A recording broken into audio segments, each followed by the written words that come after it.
Hey YouTube, so today I wanted to make a little video, kind of show you something here. You notice this, see right here, we got the CV axle turning. Okay, this is going to help you out for those of you who think you got a bad transmission or something. Alright, we're turning this wheel out here on the outside, and you'll see that. And you see as the wheel turns, the CV axle turns, you see it's turning there. And of course it's turning there, and it's going to go through your transmission and turn on the other side, and you can see it turning there. But you hear that clacking noise? That's where your problem is. That's why you are having noise and an issue. And you'll notice that even though it's turning there and turning there, this wheel up here is not turning. And you see right there it's not turning. So that's letting me know that the CV axle on this vehicle is broken. It is damaged. One of the other signs that this vehicle had a problem was when you put it in park, it would just roll. And the reason for that is, like I say, the CV axle there is broken. Now you see how that wheel's turning there? If we were to turn this the opposite way, okay, you see it's not even engaging. Matter of fact, it just came loose right there. See how the boot's loose? Alright, so just wanted to show you that. For those of you who think that you have a bad transmission, you might want to check and look into your CV axles, because sometimes it's not the transmission, but it's the CV axle. And you can usually tell because it'll give that telltale sound. See how that's not turning there? Again, that's turning. And you see how that's turning? Okay, so we're going to put a new CV axle in this car, and then we'll drive it on down the road. Alright, if you have any questions or comments, please chat, subscribe, and share this with the world. Thanks, YouTube. Alright, so now we have that CV axle out, and you can see what was causing the noise and the problem. You notice right here, there's supposed to be some bearings there. They're pretty much worn off. Looks like whoever had this car just kept trying to drive it even after it started making noise, because there's supposed to be like some round wheels that go here and here. This is the opposite end of the cup, and you can see that's where that goes on that, like so, and boom, boom, boom. But as you can see, what happened is as this thing wore down, it wore down enough so that it would allow it to still turn a little bit, but it didn't have enough metal stuff, wheels and stuff like that in there to make it tight enough so that the other end would turn, and that's why you can turn it like that. So, just want to give you a quick idea of, you know, you might think it's your transmission, but sometimes it's not the transmission. Sometimes it's something else related to the transmission. In this case, it is the CV axle. Now, this is a very easy part to pop in and pop out. As you can see, we have it out. The replacement was going to go into that hole right there.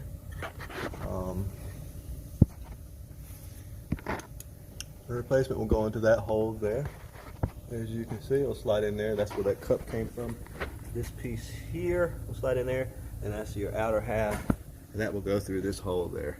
So it's not but a few bolts that you take off to get to that, and you might need a hammer, and you will need a pry bar to get it out.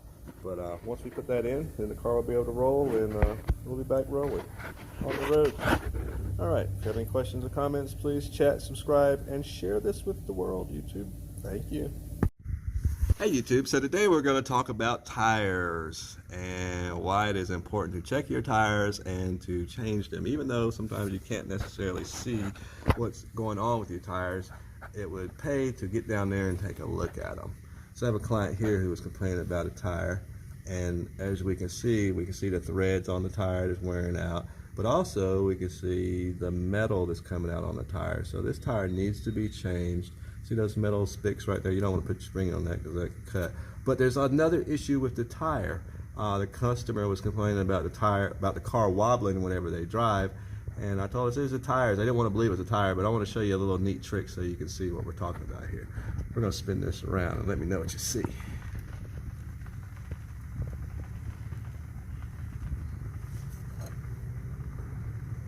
Okay, as you look, you'll notice the tire is bulging out.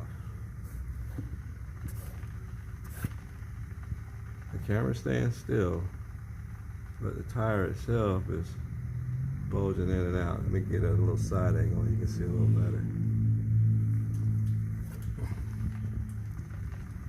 Okay, so this tire has like a little bulge in it. Some people would call it a little tit on it or something. And what happens is every time that bulging part comes out and makes contact with the road, it causes the whole car to jingle and shake. So that's what we found. If you were to run your hand over it, you would actually feel the bulging. And you can see it by looking at the tread patterns here. You see how the lines go close together and come apart. We'll look over here at this tire, which is a good tire. And you see it's a whole different behavior, as well as it being completely flat. All right, just wanted to share that with you, with your tires. If you ever have metal showing on your tires, get that tire off of there. You'd hate to break down on the side of the highway. And if on this one, like for instance, the bulge is right in there, it's like a tit. I don't know how good you can see it on the video, but up close inspecting it, you can feel it bulged out. You can see it bulged out. Change that as well. Because if you don't, you're gonna keep getting that on your ride, and it'll cause you to think that it's other issues, but it's something as simple as a tire. Hey, go get you a used tire, $25, $30. You know, anything's better than what you had if you got metal showing and you got tits in your tires. All right, if you have any comments, please chat, subscribe, post, share this with the world, YouTube. Thanks for watching. All right, we got a little more light on this situation in the shop tonight. Here's our new replacement axle for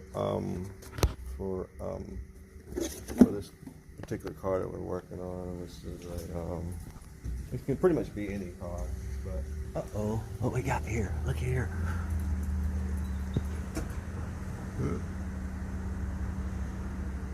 Okay, don't know what that's about out there. Alright, anyway, it doesn't pertain to me, so we'll get back to our stuff.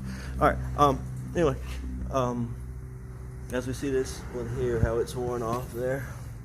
How's that one showing earlier? I turned the lights on so you can see how the cup inside that cup is worn out. Let's get the light. Alright, so see how that cup is worn out there? That gave it enough space so they could just ride, just clank. And actually, you couldn't even put the car in park because there was nothing holding it. Alright, so here's our new axle.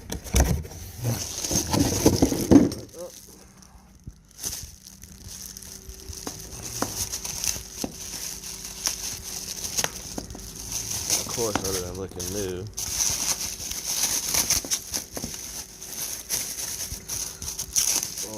other than being new, it'll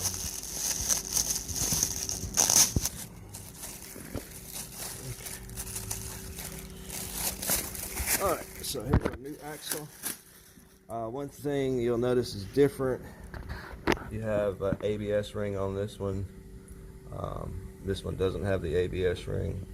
On some applications, if you need to, you can actually take a hammer and chisel, and you can knock that ring off if it's not enough clearance space. But there should be enough clearance space for the two axles, as you see there. You see right there. That ring would be actually up in here. So on this replacement axle, you still have the same lid. A lot of times the auto parts stores will do that to save money, and some of them will actually charge you an upcharge for an axle that doesn't have it or that does have it. One way or the other, they'll charge you extra if you look at the pricing of the two different. All right, so down here on this end, you'll notice you have a new snap ring. You also have a new nut there. So we're gonna take that off. And these holes are for a cotter pin, which this doesn't come with a new cotter pin. I've got cotter pins I keep in stock, but if you don't have extra cotter pins, keep the old cotter pin and just use that. We're going to install that axle, and then we're going to turn that wheel, and I'll show you something different, you know, how it works differently from where it was working, from the way it was working whenever it was broken. Give me just a second. We'll take with a second. That goes in right here, basically. Alright, you see that right there? That's going to go into that hole there. And then the other end is going to go into this hole here. Alright, so give me a second and we'll get that in there. Okay, so we're going to do this again. Now, okay, so now we got that axle in. We'll spin that wheel. And you notice as we turn this wheel here, that wheel over there now turns accordingly. Alright, and we turn it the other way. You see it now turns. So we can come on this side And you'll see as we turn this wheel, look at that, that wheel turns. So we have the new axle in there. Car is ready to roll out and drive, and it'll be good to go. So until next time, like I said, I know I've said this 3 or 4 times, but I can't emphasize it enough. Please chat, subscribe, share this with the world. If you have any questions or comments, post them. Oh, also, one thing I want to point out, right here, this is a safety clip here. You know, this, see how this nut has the little cuts in it? Well, there's a hole in the end of that shaft, and this is the cotter pin that I spoke of earlier. And you want to put that in, just slide it through and spin it. And what that does is it keeps the nut from turning there. Right, 'cause you don't want that nut to turn and loosen up. All right? So, until next time, have a great night.